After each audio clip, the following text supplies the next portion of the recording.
नमस्कार बंधू भगिनींनो, आपल्या सगळ्यांचं सहर्ष स्वागत आहे स्वास्तिकम या माझ्या चॅनलवर। मी कालपासून श्री नवनाथ भक्ती साराचं पारायण सुरू केलं आहे, ज्याच्यातील काल मी एक अध्याय केला। आज मी पुढील अध्याय करणार आहे, तरी आपण ते श्रवण करावं।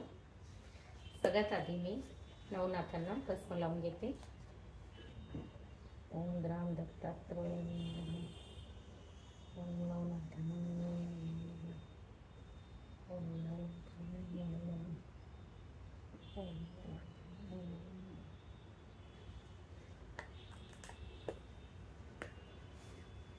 आजपासून कालचा जो व्हिडिओ होता त्याच्यामध्ये मी संस्कृत आणि मराठी दोन्ही भाषेत पाठांतर केलं होतं, पण आज मी फक्त मराठी भाषेमध्ये करणार आहे, जेणेकरून सगळ्यांना सोपं सुद्धा जाईल समजण्यासाठी। आणि त्याशिवाय व्हिडिओ सुद्धा खूप लॉंग होणार नाही, कारण कालचा माझा व्हिडिओ जवळजवळ 43 मिनिटं गेलेला आहे।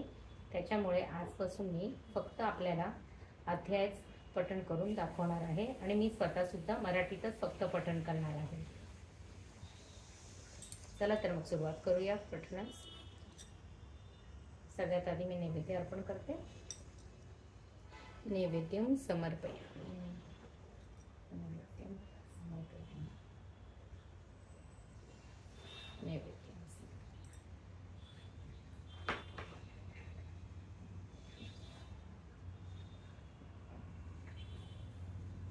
आजचा जो आपला अध्याय आहे तो आहे अध्याय नंबर 2।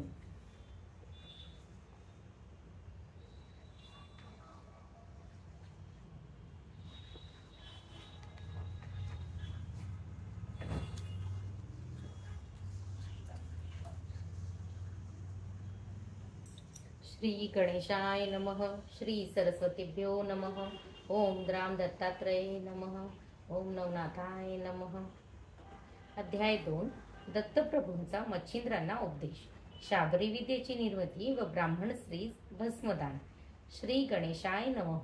भगवान शंकर व दत्तात्रय बद्रिकावनीच्या शोभा पाहत 3 दिवस संचार करत होते।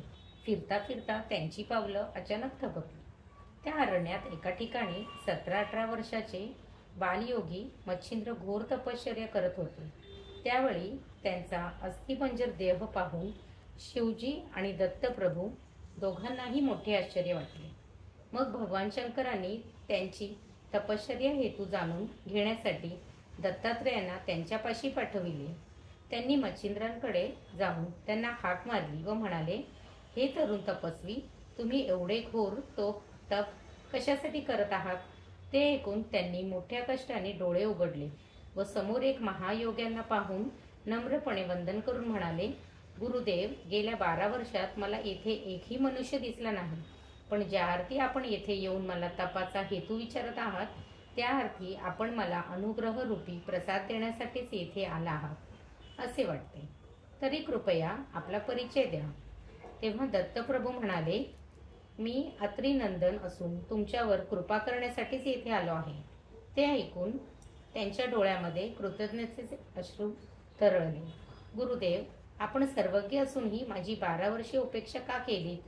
असे म्हणून त्यांनी त्यांचे चरण धरले।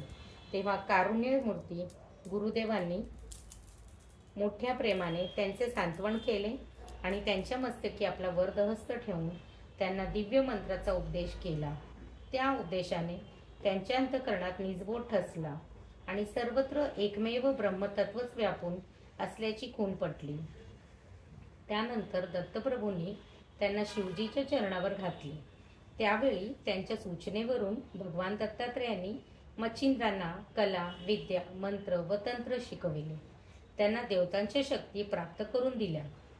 अशा प्रकारे सर्व गोष्टीत समर्थ केल्यानंतर श्री गुरूंनी त्यांना संप्रदायाच्या परंपरेनुसार योग दीक्षा देऊन नाथ ही संध्या, शैली, शृंगी आदी अलंकार, नाथपंथी, भूषणे व दीक्षेची सामर्थ्य देऊन नाथ संप्रदाय वाढवण्याची आज्ञा केली। त्यानंतर ते स्वस्थानी परतले आणि त्यांच्या आज्ञेने मच्छिंद्रही दक्षिणेकडे निघाले। शाबरी विद्येची निर्मिती। पुढे पदभ्रमण करीत मच्छिंद्र सप्तशृंग पर्वतावर गेले। तेथे अंबेचे दर्शन घेऊन तिचे स्तवन करू लागले। त्या समयी मातेच्या कृपेने त्यांना आपण संकटग्रस्त लोकांना उपयोगी पडेल असे दिव्य शास्त्र काव्यरूपाने रचून ठेवावे अशी स्फूर्ती झाली. पण त्यासाठी देवतांची अनुकूलता आवश्यक होती. म्हणून त्यांनी देवी सन्मुख 7 दिवसांचे अनुष्ठान केले. त्या सेवेत संतुष्ट झालेल्या भगवतीने त्यांना दर्शन देऊन त्यांची इच्छा विचारली. तेव्हा ते म्हणाले, माते, शाबरी विद्येवर कवित्व करण्याचं मानस आहे. त्या कार्यात सुयश लाभण्यासाठी मला मदत कर. तेव्हा तिने त्यांना मार्तंड पर्वतावर नेले. तेथे त्यांच्याकडून बीज मंत्रोक्त हवन करवले. त्या प्रभावाने तेथे कांतिमान आणि विशाल काय असा नागवृक्ष प्रकट झाला. तो समस्त सिद्धींचे भांडार होता. त्याच्या प्रत्येक फांदीवर विविध देवतांचा निवास होता. देवीने नाथांना त्यांचा परिचय करून दिला आणि त्यांना वश करून त्यांचा विद्यामंत्र प्राप्त करण्यासाठी एक अत्यंत प्रभावी उपाय सांगितला.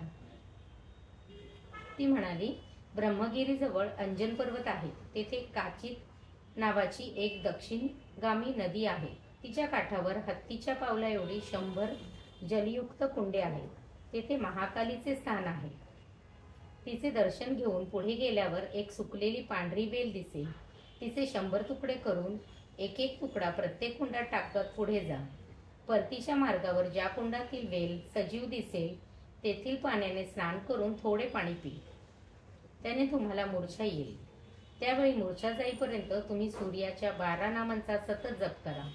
त्यामुळे तुम्ही शुद्धीवर याल. त्यानंतर सूर्याला वंदन करून तुम्ही त्या कुंडातील पाणी एका कुपीत भरून येथे आणा. मग पुन्हा एकदा सूर्याच्या 12 नामाचा उच्चार करून त्या पाण्याने त्या नागवृक्षाला सिंचन करा. त्यामुळे त्या वृक्षावरील एक देवता प्रसन्न होऊन तुम्हाला ज्ञान देईल. याचे मनोधैर्याने 6 महिने अथक परिश्रम करावे लागणार आहे. म्हणजे प्रत्येक वेळी एक याप्रमाणे सर्व देवता तुम्हाला अनुकूल होतील. ते ऐकून नाथांनी तिला वंदन केले. तेव्हा त्यांना आशीर्वाद देऊन ती